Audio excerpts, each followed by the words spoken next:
امام علی علیہ السلام لوگوں کو درس اخلاق دے رہے تھے، اتنے میں آپ نے فرمایا اللہ کے نزدیک ایک انسان زندہ لاش ہے۔ تو ایک شخص نے پوچھا یا علی کون ہے جو زندہ لاش کی مثل ہے؟ بس امام علی علیہ السلام نے فرمایا یاد رکھنا میں نے اللہ کے رسول سے سنا کہ جہالت ایک قسم کی موت ہے اور جاہل لوگ چلتی پھرتی لاش کی مثل ہے۔ تو وہ کہنے لگا یا علی کیسے معلوم ہو کہ کون جاہل ہے اور کون عالم؟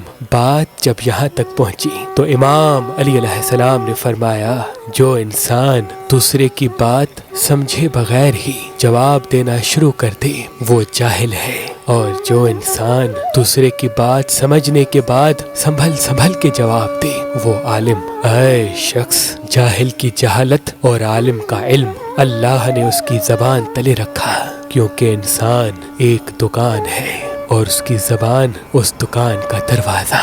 جب یہ دروازہ کھلتا ہے تو معلوم ہوتا ہے کہ دکان سونے کی ہے یا مٹی کی، دکان سونے کی ہے یا مٹی کی، دکان سونے کی ہے یا مٹی کی۔